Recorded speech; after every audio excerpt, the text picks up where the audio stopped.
దేవునికి స్తోత్రాలు. ప్రభునందు ప్రియ దేవుని బిడ్డలారా, మీకు ప్రభువైన యేసుక్రీస్తు వారి నామమున వందనాలు. ఈ సమయంలో దేవుని యొక్క వాక్యాన్ని ధ్యానించడానికి ముందుగా చిన్న ప్రార్థన చేసుకుందాం. దయగలిగిన తండ్రి, పరిశుద్ధుడైన దేవ, నీకు వందనాలు. దేవా, నీ వాక్య ధ్యానము నిమిత్తమై మాకు ఇచ్చినటువంటి సమయాన్ని బట్టి మీకు స్తోత్రాలు. సమయము మీ స్వాధీనంలో ఉన్నది, వాక్యము మీదే, ప్రజలు నీ వారై ఉన్నారు. దేవాన్ని పరిచారకునిగా ఈ వాక్య పరిచర్య చేయటానికి మాకు మీరు అప్పగించినటువంటి ఈ యొక్క బాధ్యతను బట్టి నీకు వందనాలు. దేవ, మీరు మాతో కూడా ఉండి మమ్మల్ని నడిపించి ఈ యొక్క వాక్య పరిచర్యలో నాయన సమస్తమును మీ చిత్త ప్రకారంగా నాయన బయలు వెళ్ళినట్లు దేవా, వింటున్నటువంటి ప్రతి ఒక్కరిలో మీరు ఉద్దేశించినటువంటి ఆత్మకార్యము జరిగినట్లు సహాయం చేయండి. మీ కృపా హస్తములకు అప్పగించుకుంటున్నాం. యేసు నామమున ప్రార్థించి వేడుకొనుచున్నాము తండ్రి, ఆమేన్. పరిశుద్ధ గ్రంథములో నుండి దేవుని యొక్క వాక్యము ఆదికాండము గ్రంథము 15వ అధ్యాయము 1వ వచనంలో రాయబడినటువంటి వాక్యం. ఇది జరిగిన తరువాత యెహోవా వాక్యము అబ్రహామునకు దర్శనమందు వచ్చి, అబ్రామా, భయపడకుము, నేను నీకు కేడెము, నీ బహుమానము అత్యధికమగునని చెప్పెను. దేవుని స్తోత్రాలు. ప్రభు తన వాక్యం మన కొరకు ఆశీర్వదించును గాక, ఆమేన్. అబ్రాముగా ఉన్నప్పుడు దేవుడు పిలిచాడు, నేను నిన్ను ఆశీర్వదిస్తాను, నీ సంతానము ఆకాశ నక్షత్రముల వలె, సముద్ర తీరమందలి ఇసుక రేణువుల వలె విస్తరిస్తారు. తర్వాత నీ సంతానము ద్వారా భూమి మీద ఉన్నటువంటి ప్రతి జనము ఆశీర్వదించబడేటట్లుగా చేస్తాను. నేను నీకు చూపించేటటువంటి దేశమునకు నీ తండ్రి ఇంటిని, ఆ దేశమును, నీ బంధువులను విడిచి వెళ్ళమని చెప్పాడు. అప్పుడు అబ్రాము లోబడ్డాడు. అయితే ఆయన కనాను దేశమునకు వెళ్ళి దాదాపుగా 25 సంవత్సరాలు దాటిపోయినాయి. అలాంటి సమయంలో దేవుడు అబ్రాముతో దర్శనంలో మాట్లాడుతూ ఉన్నాడు. అదేమి అంటే, ఇదిగో అబ్రామా, భయపడకుము, నేను నీకు కేడెము, నీ బహుమానము అత్యధికమగునని చెప్పాను. అబ్రాముతో దేవుడు చెప్పినటువంటి మాటల్లో మరి ఒక విశేషమైనటువంటి మాట ఏంటంటే, నీ బహుమానము అత్యధికమగును అని. అంటే అబ్రాముకు ఆశీర్వాదం ఇస్తానని చెప్పాడు. ఈ వచనంలో ఆయన ఏమంటున్నాడంటే, నీ బహుమానము అత్యధికమవుతుంది. అంటే దేవుడు ఆశీర్వాదము అనేటటువంటిది ఒక బహుమానం రూపంలోనే వస్తుంది. బహుమానము అనేటటువంటి దానికి ఇంగ్లీష్లో ఉన్నటువంటి పదాలు ఏమిటంటే, మరి ఇంగ్లీష్ బైబిల్లో అయితే వెరీ గ్రేట్ రివార్డ్, చాలా గొప్ప బహుమానం ఇస్తాను. తర్వాత రెన్యూమరేషన్, నువ్వు చేసిన దానికి అనగా నీవు కనుపరిచినటువంటి విశ్వాస జీవితానికి బహుమానం. దేవుడు ఇచ్చేటటువంటి బహుమానాలు, ఆశీర్వచనాలు, అవి విశ్వాసి కనుపరిచేటటువంటి ఆ లాయల్టీ, ఆ యొక్క విధేయత, ఆయన మాటలను పాటించటం, హృదయంలోనూ, మాటల్లోనూ, క్రియల్లోనూ ఆయన అప్పగించినటువంటి దాన్ని చక్కగా నిర్వహించినప్పుడు అప్పుడు ఆశీర్వాదం. ఆ ఆశీర్వాదానికి వేరొక పేరు బహుమానం. దేవుని యొక్క ఆశీర్వచనం అనేటటువంటిది సోమరులకు ఉండదు. దేవుని యొక్క ఆశీర్వచనం అనేటటువంటిది దేవుడు మాట ఇచ్చాడు కనుక వెంటనే నాకు అది జరిగిస్తే అప్పుడు నా విశ్వాసాన్ని బలపరుచుకుంటాను అనేటటువంటి వారికి ఉండదు. దేవుని ఆశీర్వచనం విశ్వాస జీవితానికి అది ఒక బహుమానం. మనము ఆయన్ను ఎంత నమ్మామో అంత బహుమానము ఉంటుంది. అందుకని great reward, very great reward, చాలా గొప్ప బహుమానం. తర్వాత రెన్యూమరేషన్ అనంటే చేసినటువంటి దానికి ప్రతిఫలంగా ఇచ్చేటటువంటిది. దానికి మనము తెలుగు అర్థాల్లో చూస్తే బహుమానము, అది ఏనాము, అది వేతనము, ప్రతిఫలము, న్యాయమైన ప్రతిఫలం. అపోస్తులైనటువంటి పౌలు దేవుడు మానవులకు ఇచ్చేటటువంటి వాటి గురించి చెప్తూ హెబ్రీ పత్రిక 2వ అధ్యాయంలో, కావున మనము విడిన సంగతులను విడిచిపెట్టి కొట్టుకొని పోకుండానట్లు వాటి యందు మరి విశేష జాగ్రత్త కలిగి ఉండవలెను.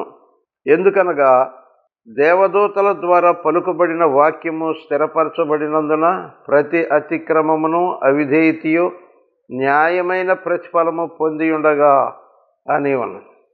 కాబట్టి న్యాయమైనటువంటి ప్రతిఫలం, దేవుడిచ్చినటువంటి వాక్యము అది స్థిరపరచబడింది.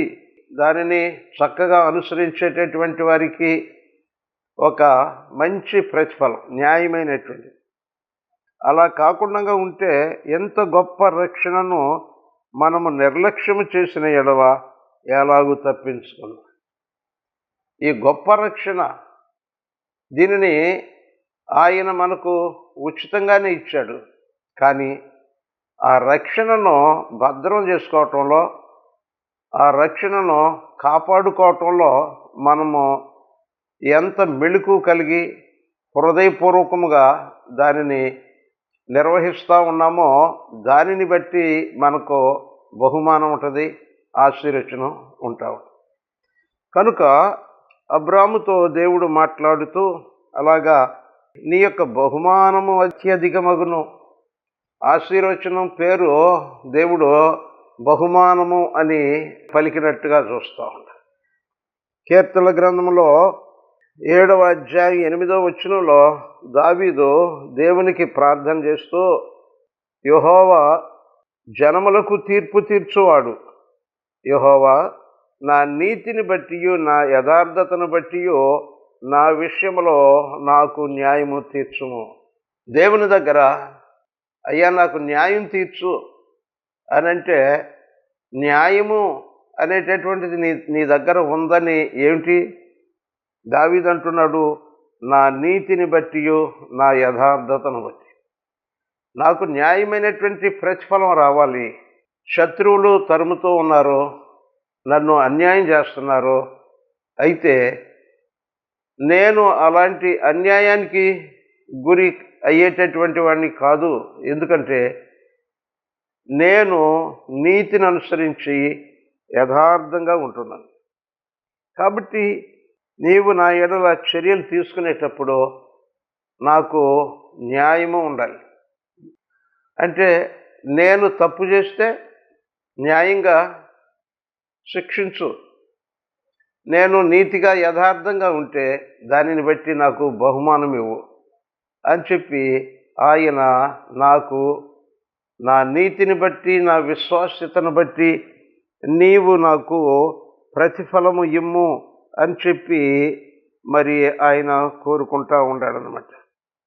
అబ్రహాముకు బహుమానం ఇవ్వాలన్నా సరే, కుమారుడిని 13-14 సంవత్సరాల వయసులో తనకు దహన బలిగా అర్పించమని దేవుడు చెప్పాడు.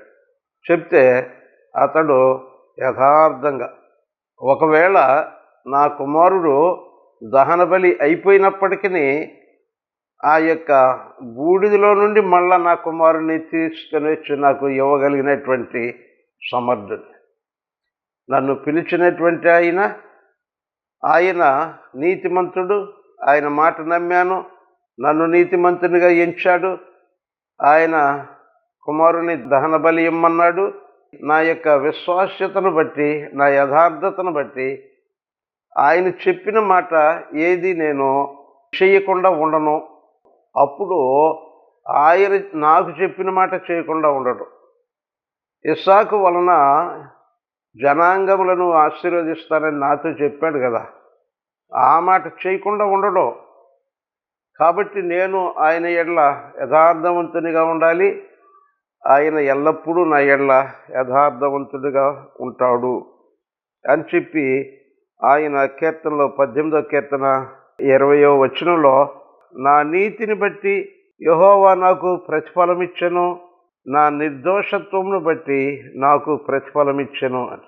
ఈ నీతి అనేటటువంటిది నిర్దోషత్వము అనేటటువంటిది లేకపోతే ఈ ప్రతిఫలం, ఈ బహుమానాన్ని పొందలేడు. నేను ఆయనకు ఇష్టుడను గనుక ఆయన నన్ను తప్పించెను.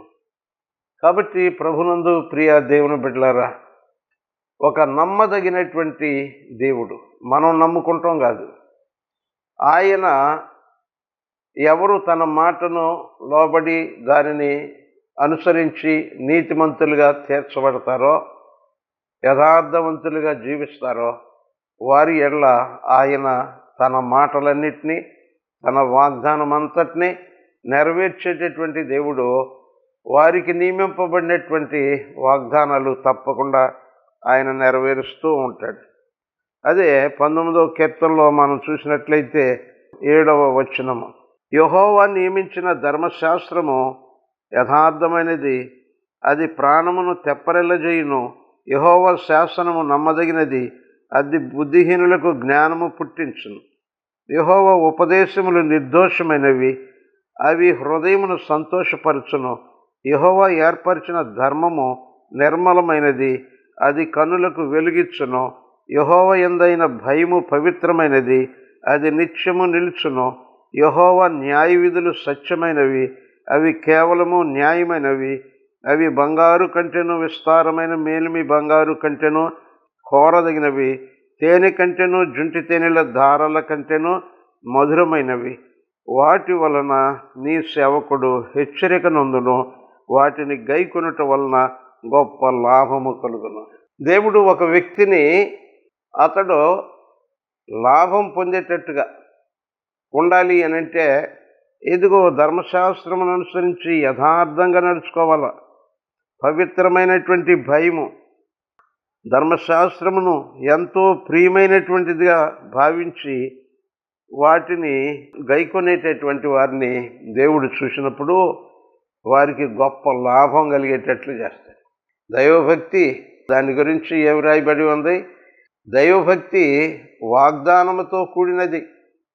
అందుచేత ఎప్పటి జీవము విషయంలోనూ, రాబో జీవముల విషయంలోనూ వాగ్దానముతో కూడినది అయినందున అది అన్ని విషయాల్లో ప్రయోజనకరం, మేలుకరం, లాభం. దైవభక్తి అనేటటువంటిది అది ఒక లాభమైనటువంటి ప్రక్రియ. దాన్ని మనం అర్థం చేసుకోవాలంటే వ్యాపారం చేసినప్పుడు లాభం వస్తుంది. యేసుక్రీస్తు ప్రభువారు 12 సంవత్సరాల వయస్సులో ఆయన యెరూషలేము యోసేపు మరియా తోబుట్టువులతో కూడా కలిసి వెళ్ళినప్పుడు మరలా పస్కా పండుగ అయిపోయిన తర్వాత వారు తిరిగి వస్తూ ఉండాలి. ఆయన ఒక్కడు దేవాలయంలో నిలిచిపోయింది. అయితే యోసేపు మరియా ఆయన వెతుక్కుంటూ 3వ దినమున ఆయన్ను దేవాలయంలో ఆ యొక్క శాస్త్రులు, దేవాలయ పెద్దలు వారి దగ్గర ఉండి వారి యొక్క మాటలను ఆలకిస్తూ వారితో అనేక ప్రశ్నలు వేస్తూ ఉన్నాడు. అప్పుడు మరియా అంటుంది, కుమారుడా, ఏంటి నన్ను నీ తండ్రిని ఎంత దుఃఖపరిచావు? నీ కొరకు మేము ప్రయాసపడి వెదికాము అని ఆమె చెప్తే ఆయన ఏమంటాడంటే, నేను నా తండ్రి పనుల మీద ఉండవలనని మీకు తెలియదా అని. దానిని ఇంగ్లీష్ భాషలో I have to be on my father's business అన్నాడు. తండ్రి బిజినెస్ ఉంది, తండ్రి నాకు ఒక బిజినెస్ అప్పగిచ్చాడు, దానిని నేను నమ్మకంగా చేస్తే నాకు లాభం. ఆయన ఈ లోకంలోనికి వచ్చి పరలోకమందున్నటువంటి తండ్రి చిత్తాన్ని నెరవేర్చాడు, విధేయత చూపించాడు. ఎంత విధేయత అంటే శిలువ మరణం పొందినంతగా విధేయత చూపించాడు. ఆయనకి వచ్చినటువంటి లాభం ఏమిటి అంటే, పరలోకమందును భూమి మీదను భూమి క్రిందను సర్వాధికారము అనుగ్రహించబడింది. మరి సింహాసనాసీనుడై యుగయుగములు పరిపాలించేటటువంటి ఆధిక్యత ఆయనకు నిర్ణయించబడింది. ఆయన నామము అన్ని నామముల కంటే ఉన్నతమైనటువంటి నామముగా ప్రతి వాని మోకాలు ఆయన పేరున వంగేటట్లుగా ఆయన గొప్ప బహుమానం, ప్రతిఫలం పొందాడు. కనుక ఆయన ఏమంటారంటే, I have to be on my father's business. ఆశీర్వదించబడ్డాం, రక్షించబడ్డాం అని ఇంటికాడ కూర్చుంటే ఇక లాభమే లేదు. సోమరి అనేటువంటి చెడ్డదాసుడా అనేటటువంటి పదము బైబిల్లో ఉంది. వారు ఉన్నారు, సోమరులైనటువంటి చెడ్డదాసులు ఉన్నారు. అయితే ప్రభువు ఆయన చెప్పినటువంటి అనేక ఉపమానములలో ఆయన కష్టము అనగా దేవుని యొక్క చిత్తమును జరిగిస్తూ ఉండటం, దైవభక్తిని ఒక ప్రాక్టీస్లో పెట్టడం, దేవుని యొక్క వాక్యానుసారంగా జీవిస్తూ ఉండటం అనేటటువంటి సాధకం చేయాలి. సమూయేలు గ్రంథం మొదటి గ్రంథము 26వ అధ్యాయము 23వ వచనంలో మనం చూస్తే, యెహోవా ఈ దినము నిన్ను నాకు అప్పగించినను నేను యెహోవా చేత అభిషేకము నొందిన వారిని చంపనొల్లకపోయినందున ఆయన నా నీతిని నా విశ్వాస్యతను చూచి నాకు ప్రతిఫలము దయచేయండి. ఇక్కడ రాజైనటువంటి సౌలు అల్లుడైనటువంటి దావీదును చంపటానికి తరుముతూ ఉన్నాడు. ఆ తరుముతున్నటువంటి సమయంలో దావీదు ఉన్నటువంటి అరణ్యంలోనికి ఈ సౌలు వచ్చాడు. వచ్చి ఆ రాత్రి అక్కడ పండుకున్నాడు. పండుకుంటే అందరికీ గాఢ నిద్ర కలుగజేశాడు దేవుడు. అప్పుడు దావీదు తన సహచరునితో ఆ సౌలు పండుకున్న స్థలానికి వెళ్ళాడు. వెళితే అక్కడ ఈటె ఉన్నది. మరి సౌలు గాఢ నిద్రలో ఉన్నాడు కాబట్టి మరి ఒక సలహా వచ్చింది. ఏమిటి అని అంటే, ఇదిగో ఈ ఈటెతో వాడిని ఒక్క పోటు పొడిచి సౌలును చంపేస్తాను, ఇక మనకి శత్రువు ఉండడు, మనం జయం పొందుతాం అన్నట్టుగా సహచరుడు సలహా ఇచ్చాడు. అయితే దావీదు అలాగా చేయటానికి ఇష్టపడలే. ఎందుకంటే ఒక దినమున ఆ సౌలు మీదకి పరిశుద్ధాత్ముడు వచ్చాడు. ఆ సౌలును సమూయేలు నూనె పోసి అభిషేకించాడు. సౌలు ప్రవచించాడు. అలాగా అభిషేకము పొందినటువంటి వ్యక్తి ఈయన. ఇప్పుడు దురాత్మ ప్రభావముతో తనను తరుముతూ తన ప్రాణం తీయటానికి మరి ఏ విధమైనటువంటి ఈ ప్రయత్నాలు చేస్తూ ఉన్నప్పటికీ నా చేతికి చిక్కాడు గనుక నేను చంపేస్తాను అనటము దేవుడు ఒప్పుకునే నీతి కాదు. అది దొరికాడు కాబట్టి చంపేస్తాను అంటాం, అది నా యొక్క విశ్వాస్యత కాదు. కాబట్టి దేవుని నీతిని నా విశ్వాస్యతను నేను కనుపరచాలి అని చెప్పి సౌలును చంపకుండా అతని దగ్గర ఉన్నటువంటి ఈటెను నీళ్ల బుడ్డిని తీసుకెళ్ళేది.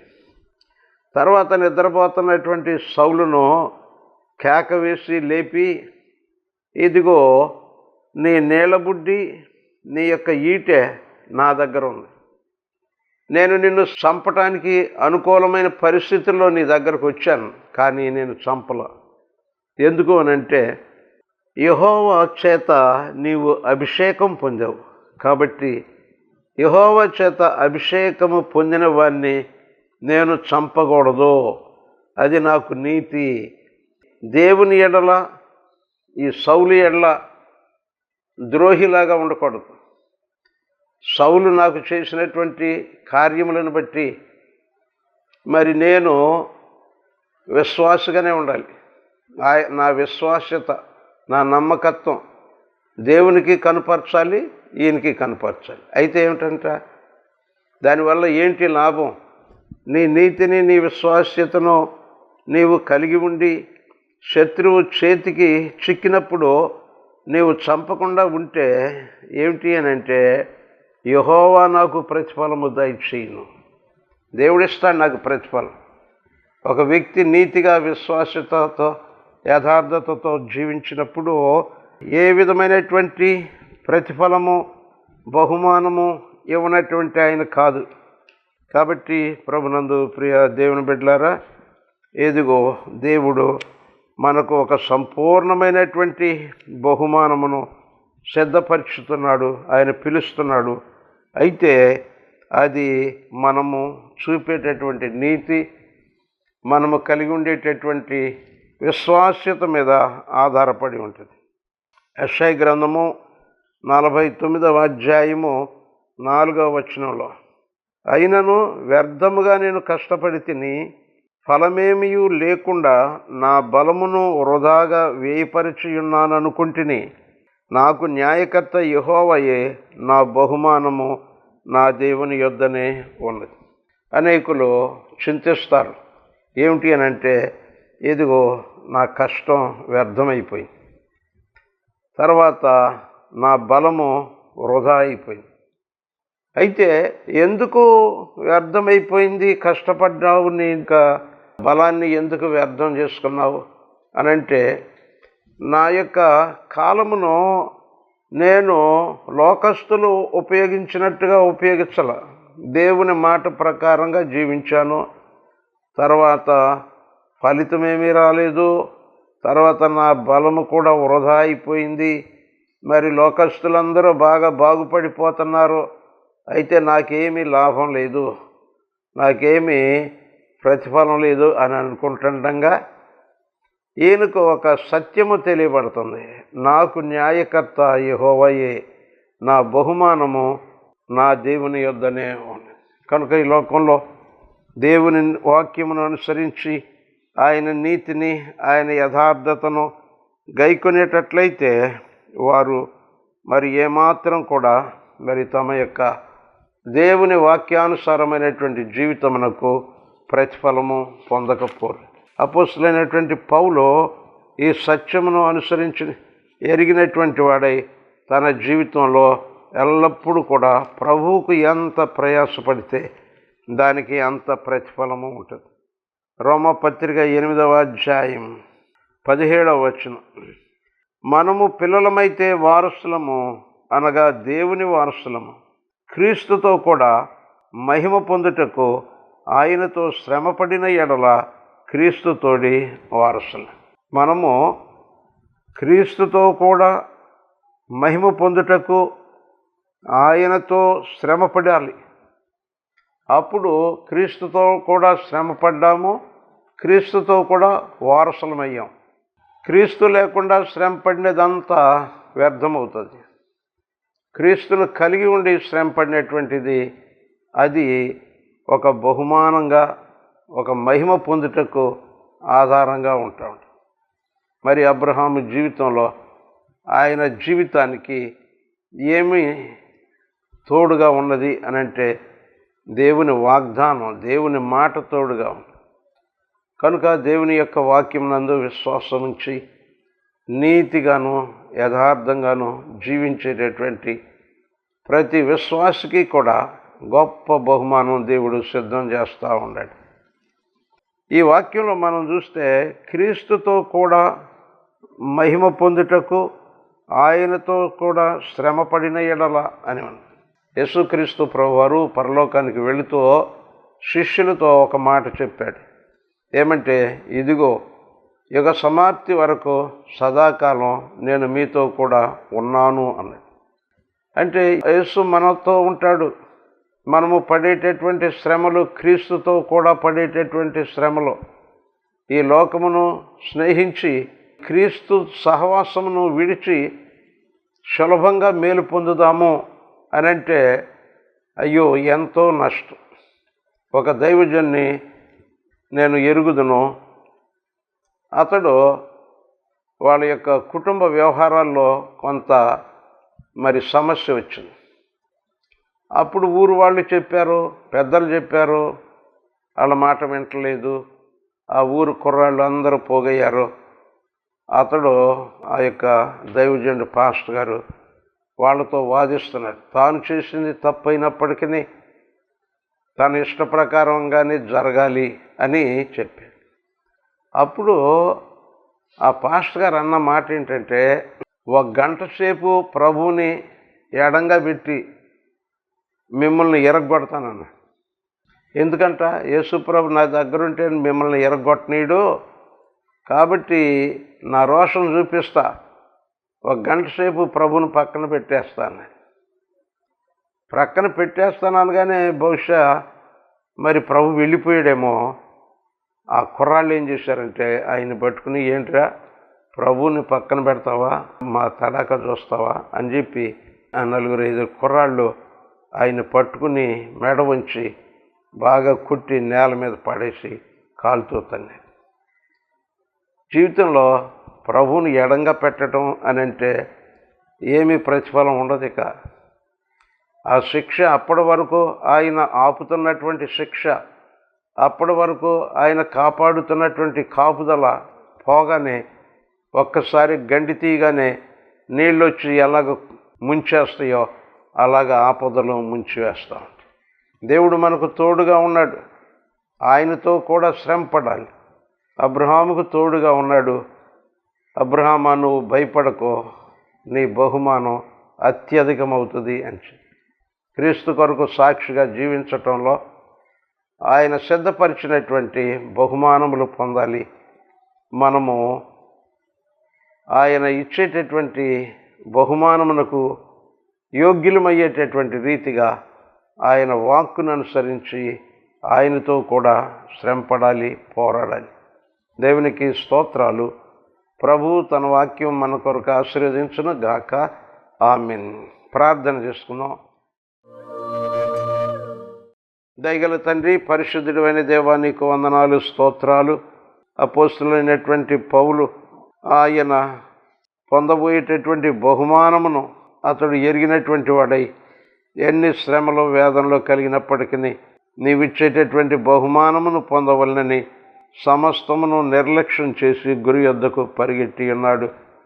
అలాగా విశ్వాస జీవితంలో నాయన 100 సంవత్సరాలు విశ్వాసగా జీవించినటువంటి అబ్రహాము నాయన తన విశ్వాస జీవితాన్ని బట్టి నాయన ప్రభు నీ యందు విశ్వాసముంచి దేవా ఎంతో నమ్మకమైనటువంటి వానిగా, దేవా విశ్వాస్యత కలిగినటువంటి నీతిమంతునిగా అతడు నాయన ప్రభు అంతము వరకు 170 సంవత్సరాల వరకు అతడు నీ అందలి విశ్వాస్యతను నాయన ఆధారంగా చేసుకుని జీవించాడు. అతనికి ఇచ్చినటువంటి ఆశీర్వచనం ఈ దినాన లోకమంతట్లో మేము చూస్తూ ఉన్నాం. నమ్మదగినటువంటి దేవుడవు, నీవిచ్చేటటువంటి బహుమానాలు మా నీతి జీవితం పైన, మా యథార్థత పైన ఆధారపడి ఉంటవి అని ఎరిగినటువంటి వారమై దేవాన్ని మేము నీతో కూడా నీతి నిమిత్తము, దేవా యథార్థత నిమిత్తము ప్రయాసపడేటటువంటి వారిగా ఉండినట్లు సహాయం చేయండి. యేసు నామమున ప్రార్థించి వేడుకొనుచున్నాము తండ్రి. ఆమెన్. మన తండ్రి అయిన దేవుని దయ, ప్రభువైన యేసుక్రీస్తు వారి కృప, పరిశుద్ధాత్మదేవుని అన్యోన్య సహవాసము మన విశ్వాస జీవితమునకు తోడయుండి ఆయన యొద్ద నుండి అత్యధికమైనటువంటి బహుమానములు పొందగలిగేటట్లుగా మనలను బలపరిచి నడిపించును గాక. ఆమెన్. హల్లెలూయా. దేవునికి స్తోత్రాలు. మీకు వందనాలు.